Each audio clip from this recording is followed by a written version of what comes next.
Welcome back to The Rancher's Voice, the podcast where the heart of agriculture meets the pulse of today's industry. From policy changes to leadership stories in the Western lifestyle, The Rancher's Voice dives into the stories that matter most to ag producers.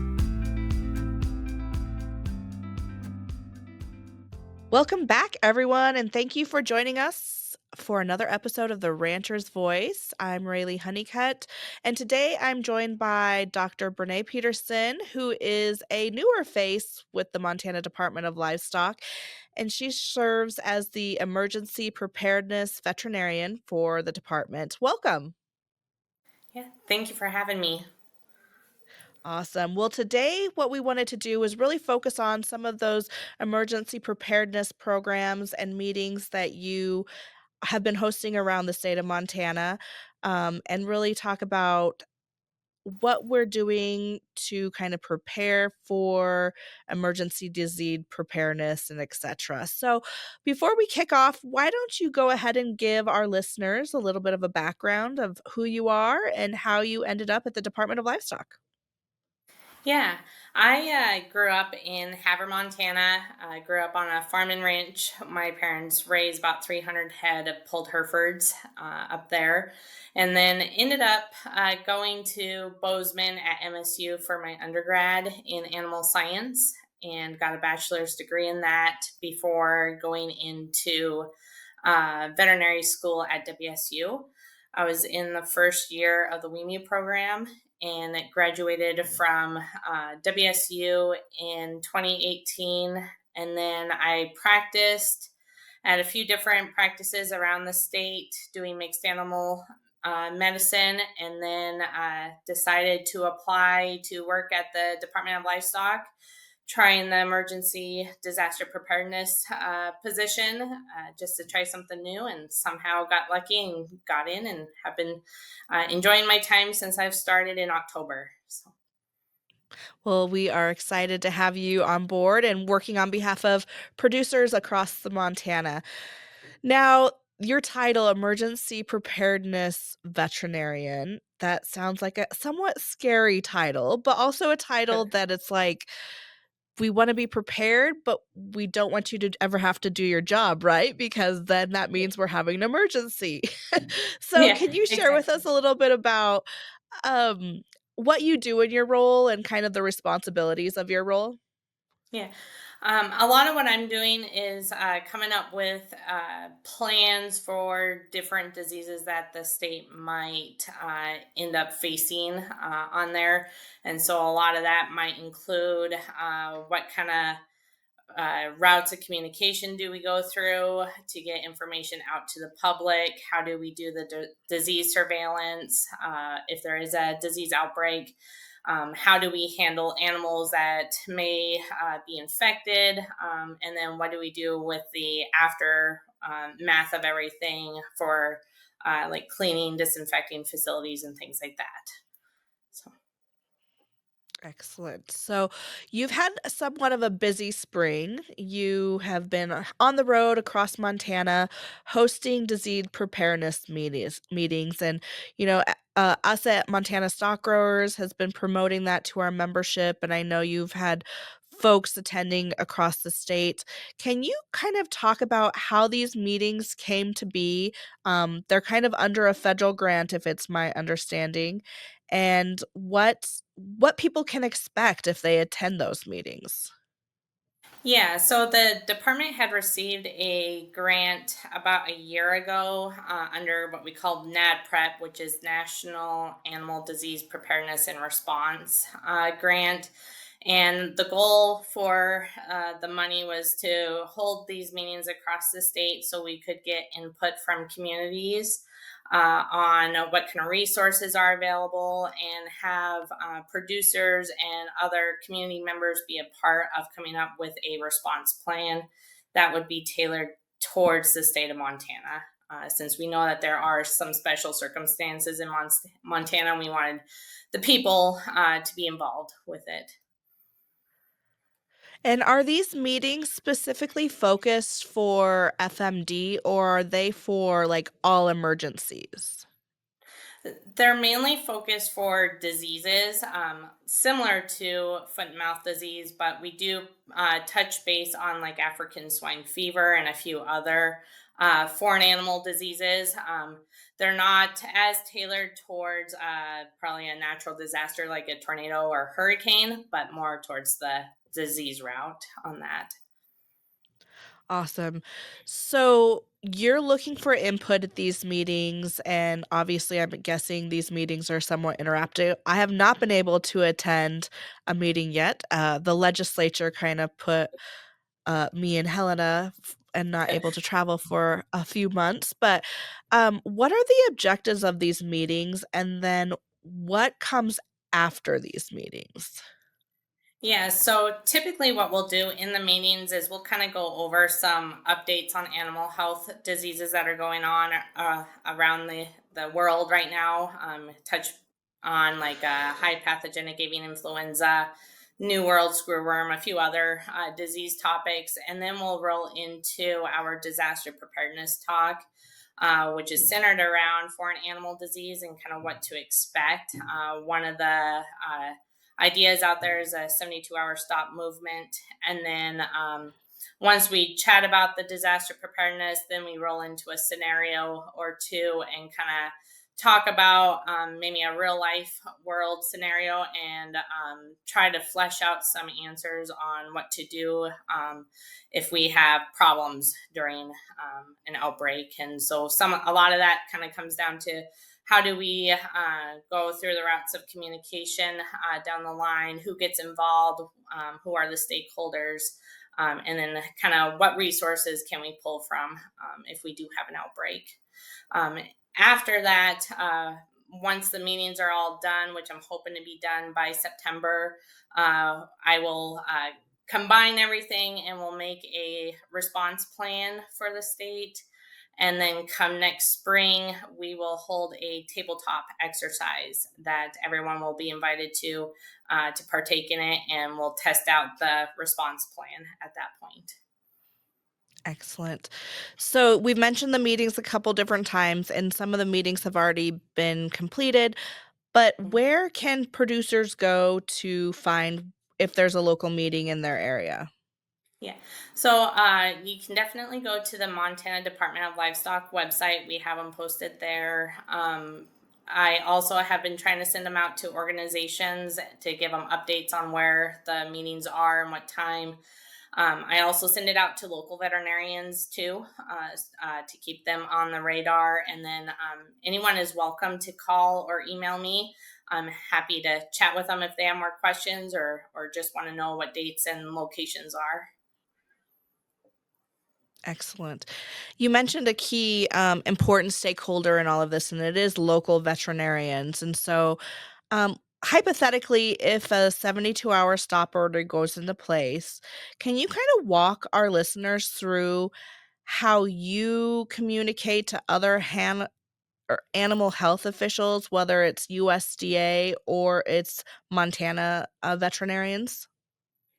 Yeah, so typically, probably what will happen is in that 72-hour stop movement, there would be no movement of animals during that time. And the goal is to kind of prevent uh, disease spread and for us to determine what animals are affected or exposed. And so we would be communicating with ag organizations like stock growers and wool growers and other people in other organizations, and then also veterinarians, and hoping that we can get the information out to everyone as quick as possible, just to again try to prevent that spread. The ideas in the meetings have been using kind of a statewide alert system also to get information out. So it'll probably take cooperation from everyone to get the information out to everyone who may be involved. Excellent. All right. So let's chat a little bit about some of the ways that the department is kind of monitoring potential animal health threats right now, right? Like avian influenza has been a topic for the last year, year and a half. And now this New World screwworm is hitting or coming towards our southern border. So you, as our emergency preparedness vet, this is top of mind for you. You're monitoring it. So what are some things that you're doing and prepared to be prepared for both avian influenza ramping up again this summer or New World screwworm? Yeah, so we oftentimes have weekly conferences with other states to get an idea of what's on the landscape in other states and what they're doing to prepare themselves. And then as Montana ourselves, what we oftentimes do include import and export requirements for animals. Then that way we aren't bringing in any animals with disease into the state and potentially spreading it here. And then at the same time, we come up with these plans, which are always evolving with new information and what lessons learned other states have done. And those plans, we do try to practice when we don't have to use them. So if we have like a non-emergent disease surveillance that we're doing, we might practice one of our emergency plans and see what may work and what may need to be changed. On there, we also hold mock scenarios and tabletop exercises with the department and with other organizations too, like DPHHS. We oftentimes work with them and Fish, Wildlife, and Parks to kind of have a collaborative group effort when we know that there might be diseases that'll affect humans and other animals too. Yeah. So just thinking about it, like one of the conversations that I've recently had about New World screwworm is that, well, it's going to have a huge impact on cattle producers from a market standpoint if it comes into the US. We don't have I should say we in Montana don't have the challenges that maybe Texas does because we have the colder weather. So, what advantages or maybe disadvantages does Montana have from a like animal health perspective when it comes to like thinking through these different scenarios? Yeah, that's a really good question. It kind of hits a lot of areas because we know Montana's pretty diverse in general. We know that like the eastern side of the state is different from the western side. We oftentimes deal with the livestock markets on the east side, but you also kind of have other uh, or other groups of animals that are raised here in Montana, like pork and sheep. And we also deal a lot with the Canadian border and the international movement of animals through there. So there's a lot of different avenues that we can have disease come in. But at the same time, because we have that diversity, we do have a lot of people who can come to the table with a lot of different skill sets that we can utilize. And another thing about it is with Montana being as large as it is, that probably helps us also be able to isolate um, animals if there is a disease outbreak, since we do have so many miles between other locations and populations too. Yeah, and you bring up a good point about the diversity of and the size of our state. So one thing that we've always kind of advocated for is that if there is an outbreak in Florida, does the 72-hour stop really need to be national, right? Or can it be more regional? Are you as veterinarians talking about that a bit more from a national level? Just because it doesn't make sense if it's so isolated in the southeast, for example, that the northwest has to follow the same rules. And Yeah. so are there national conversations about that? There are. It probably will be a national effort to begin with until they can make sure that that disease hasn't spread to farther states. But once we can get that, what we call an epidemiological investigation done and make sure we don't have animals over in Montana that came from Florida, that lift would probably get lifted in the northeastern part of the northwestern part of the U.S. compared to if it was in Florida. So it's definitely kind of a work in progress because we probably don't know until it happens exactly what'll everything will entail, but it'll probably start as a national wide stop movement and then get narrowed down as we start to find out which animals could be exposed. Yeah. And as we kind of think about proactiveness, what can producers do from a biosecurity standpoint or just an operational standpoint on their ranches or operations to make sure that they're prepared and being smart with what they're doing from an animal health perspective? Yeah, producers can do quite a few things, and having a good record keeping so that they can trace animals that they may have brought into their property or left the property, that can definitely help. Having your biosecurity plans in place definitely is a big one, and utilizing kind of your secure food supply plans can help with that starting of a biosecurity plan. Everyone, it probably isn't something that no one wants to really do, and you hope you never really use it, but those biosecurity plans can play a role even in your everyday diseases. So having that in place can tell you which animals may be more exposed to diseases. It can show you what parts of your facility might be more at risk of having a disease come into your operation. And then those biosecurity plans definitely help you figure out what mitigation factors you can do. So they do play a role even on everyday um, diseases. And in the end, it kind of helps us with disease surveillance and figuring out which animals may be infected, which ones could have been exposed, and then hopefully protect your herd in the long run from anything. Yeah, and for those folks that do have biosecurity plans, is there a point in time or I mean, it's definitely situational, but will they maybe be released before people that don't because they can prove to animal health officials that there is procedural processes in place? There is a possibility that those biosecurity plans would come into play when we get animals up and moving again. With there may be like a permit structure, and if you can prove that you're taking the proper measures, you may have less restrictions placed on your movement of animals. But that also probably depends on where the animals are located, if there is a disease outbreak, if you're within what we call a control zone or outside of a control zone on that. But they definitely can play a Excellent. So if role our listeners in. do not have a biosecurity plan, I believe your website has information on that, correct? Or like where do Yep. they start? Okay. And that's under the animal health section of the website?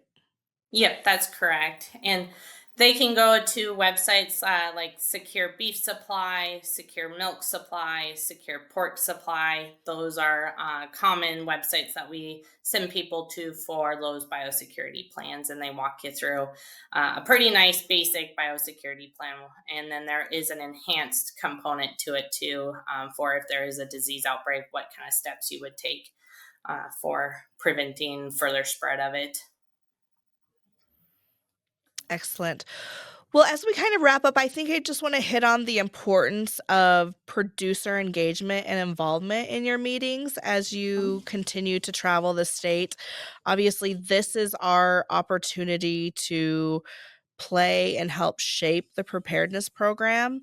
And so, just to list off a couple that haven't been held yet, but we are looking at Kalispell on June 11th, Cut Bank June 12th, Lolo June 28th, Havre August 6th, Glasgow August 7th, Lewistown August 8th. Will there be more coming down? Are you still planning to add more locations?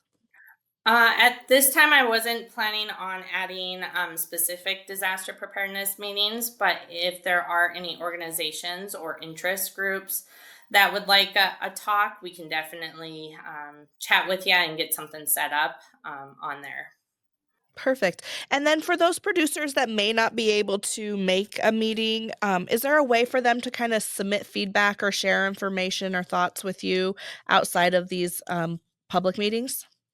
Absolutely. They are welcome to call me or email me any questions, concerns, or recommendations they want to make. We're happy to take any of that and have more of a discussion if we have more questions too with them. But definitely open to emails, calls. Even if they want to, they can stop in by my office in Helena. But I'm only there on Wednesdays and Thursdays. So Excellent. Well, we will make sure to put your contact information below on the podcast so that folks can easily get that. But as we kind of wrap up, any other thoughts or final comments that you have regarding animal preparedness and disease preparedness? yeah, we just really hope that everyone can get involved and help us out with the communication response plan because the more ideas and thoughts we can have, the better off we'll be at being able to make a quick response if there is a disease outbreak. Absolutely. Well, thank you for all the work that you've been doing around this topic, and agreed. As we at some point will get to a point where we'll need to use these plans, the plans are only as good as the information in them. And so it is so important for us as an industry to make sure that we're working with you as a partner and making sure that we're ready to go as we prepare for what the future might hold. So thank you so much for joining us. And um, I believe that you potentially might be at our annual convention later this year. Um, if not, Dr. Tani Szymanski will be there as well. And so we will definitely have a vet available to answer any questions that producers might have as we move into the future. So we want to thank our listeners again for listening to us this week and encourage you to reach out to Dr. Peterson if you have any questions or comments.